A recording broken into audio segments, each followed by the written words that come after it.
রাধে রাধে বন্ধুরা, শুরু হয়ে গেছে মহাশিবরাত্রি। আপনাদের সকলকে মহাশিবরাত্রির অনেক শুভেচ্ছা জানিয়ে আজ আপনাদের কাছে নতুন আরেকটি ভিডিও নিয়ে চলে এসেছি।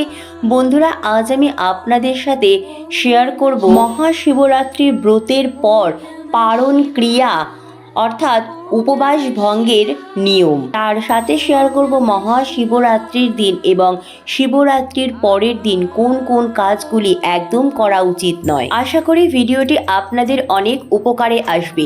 তো বন্ধুরা, আপনাদের সকলকে অনুরোধ করছি ভিডিওটি সম্পূর্ণ ভিডিওটি দেখার পর কেমন লাগলো অবশ্যই কমেন্ট করে জানাবেন। ভিডিওটি ভালো লাগলে লাইক, শেয়ার ও নতুন বন্ধুরা প্লিজ চ্যানেলটি সাবস্ক্রাইব করে পাশে বেল বাটনটি অন করে নেবেন, যাতে আমার পরবর্তী ভিডিও নোটিফিকেশন খুব সহজেই আপনাদের কাছে পৌঁছে যায়। আর যে সকল বন্ধুরা অলরেডি চ্যানেলটি সাবস্ক্রাইব করে পাশে আছেন তাদের অসংখ্য ধন্যবাদ। তো চলুন বন্ধুরা, আসা যাক মূল পর্বে। মহাশিবরাত্রিতে যে সকল ভক্তবৃন্দরা উপবাস রাখছেন তারা কিন্তু চেষ্টা করবেন নির্জল উপবাস রাখার। যে সকল ভক্তবৃন্দগণ নির্জল উপবাস রাখতে পারবেন না তারা নানা রকম ফল, দুধ, সাবু, শরবত এরকম জাতীয় নানা রকম খাদ্য গ্রহণ করেও ব্রত রাখতে পারেন। তবে ভুলেও পেট ভরা খাবার গ্রহণ করে নিজেকে শিব পুজোয় নিয়োগ করতে যাবেন না। আর যে সকল ভক্তবৃন্দগণ মহাশিবরাত্রি ব্রত উপবাস করছেন না তারা কিন্তু অবশ্যই এই দিন নিরামিষ আহার গ্রহণ করবে। শাস্ত্র অনুযায়ী ব্রত উপবাসের দিন কিন্তু কিছু বিষয় অবশ্যই লক্ষ্য রাখা উচিত। এই দিন কিন্তু কোনো রকম তেল মেখে স্নান করা উচিত নয়। এছাড়াও মাথায় শ্যাম্পু করা, চুল, দাড়ি, নখ কাটাও কিন্তু উচিত নয়। এই দিন কিন্তু কখনোই দিবা নিদ্রা করা উচিত নয়। আর যদি বারবার দিবা নিদ্রা আসে তবে ওম নমো নারায়ণায় নমো এই মন্ত্রটি 108 বার জপ করতে থাকুন। দেখবেন আপনার নিদ্রা সম্পূর্ণরূপে কেটে গেছে। শাস্ত্র অনুযায়ী মহাশিবরাত্রির দিন এবং শিবরাত্রির পরের দিন স্বামী স্ত্রীর মিলন অর্থাৎ সহবাস করা উচিত নয়। মহাশিবরাত্রির দিন বা শিবরাত্রির পরের দিন ভুল করেও কিন্তু কোনো রকম মাদক দ্রব্য সেবন অথবা নেশা জাতীয় জিনিস গ্রহণ, এছাড়াও জুয়া খেলা, পাশা খেলা, এছাড়াও কোনো রকম ভোগ বিলাস জাতীয় কাজে কিন্তু নিজেকে নিয়োজিত করবেন না। এই দিন কোনো অবস্থাতেই কারো ওপরে ক্রুদ্ধ হবেন না অর্থাৎ রেগে যাবেন না। আপনার ক্রোধ বা রাগকে নিয়ন্ত্রণ করুন। তার সাথে পরিত্যাগ করুন আপনার হিংসা, বিদ্বেষ, ঘৃণা এবং লোভকে। এই সমস্ত কিছুই পরিত্যাগ করে নিজের মনকে পবিত্র করে তারপরেই ভগবান শিবের আরাধনায় নিজেকে নিয়োজিত করুন। খেয়াল রাখবেন শিবলিঙ্গে জল ঢালার সময় সব সময় কিন্তু তামা, পিতল কিংবা কাঁসার পাত্র ব্যবহার করবেন।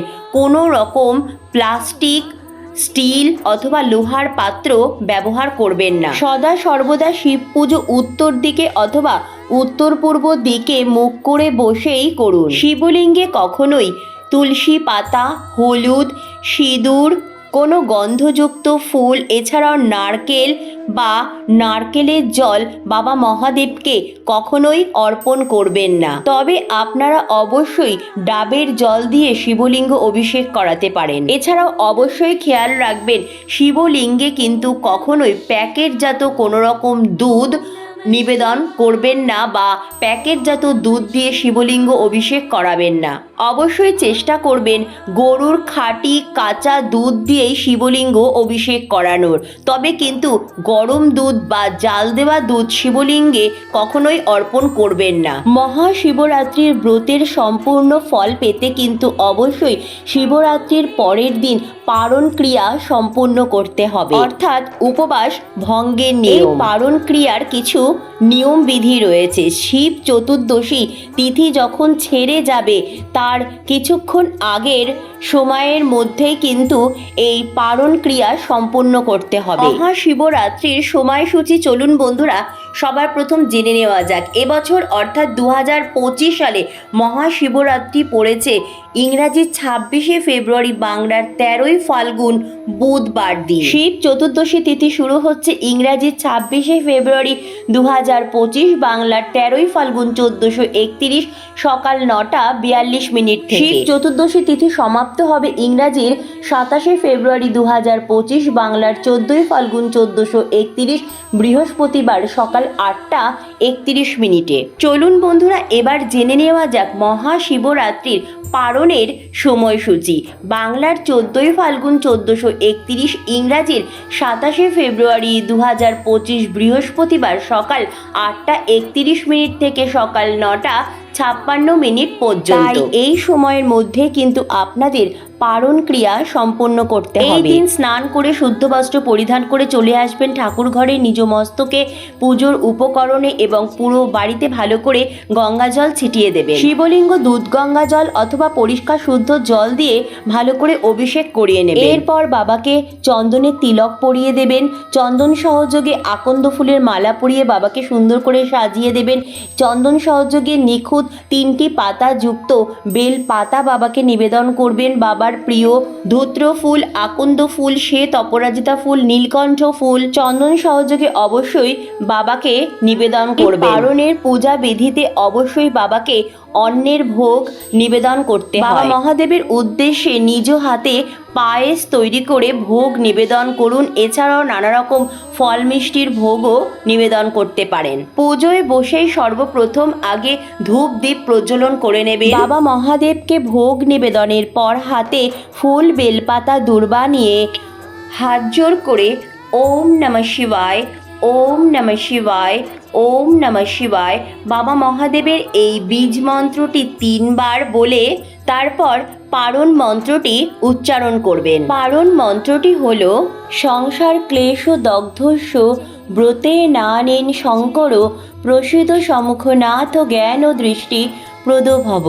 এরপর ধূপ দ্বীপ দিয়ে বাবার আরতি করে ভক্তি ও নিষ্ঠা সহকারে বাবা মহাদেবের পুজো আরাধনা করে ফুল নিয়ে মহাশিবরাত্রির ব্রত কথা পাঠ করুন অথবা শ্রবণ করুন। এইভাবেই মহাশিবরাত্রির পারণের পূজাবিধি সম্পূর্ণ করুন। ভগবান শিবকে যে অন্নের ভোগ অর্থাৎ পায়েসের ভোগ নিবেদন করেছেন সেই প্রসাদ গ্রহণ করে উপবাস ভঙ্গ করুন এবং পুজোর প্রসাদ বাড়ির সকল সদস্যের মধ্যেও বিতরণ করুন।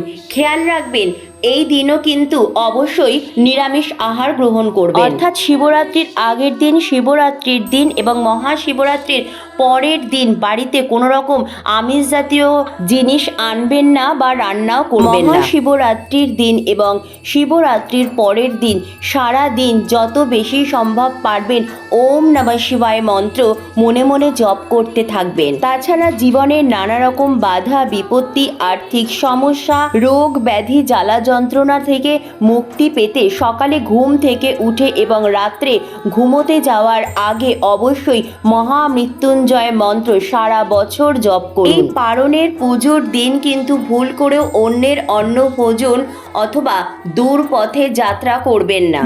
মহাশিবরাত্রিতে এবং শিবরাত্রির পরের দিন অর্থাৎ এই পারণের দিন আপনারা নিজেদের সাধ্য সামর্থ্য মতো অবশ্যই অসহায় গরিব দুঃখী মানুষকে এছাড়াও পশু পাখিকে কিছু খাওয়ান, তাদের কিছু সাহায্য করুন। অবশ্যই আপনারা এই দিন ব্রাহ্মণকেও দান করতে পারেন। অজান্তে বাবা মহাদেবের পুজো অথবা মহাশিবরাত্রি ব্রত উপবাসে যদি কোনো রকম ভুল ত্রুটি হয়ে থাকে তাহলে অবশ্যই বাবা মহাদেবের কাছে ক্ষমা চেয়ে নেবেন। আপনার নিষ্ঠা, ভক্তি এবং ঈশ্বরের প্রতি বিশ্বাস এটাই সবথেকে বড় বিষয়। এই 3টি জিনিস না থাকলে ব্রত উপবাস করা আপনার কাছে অর্থহীন। তো বন্ধুরা, আজকের মতো এইটুকুই।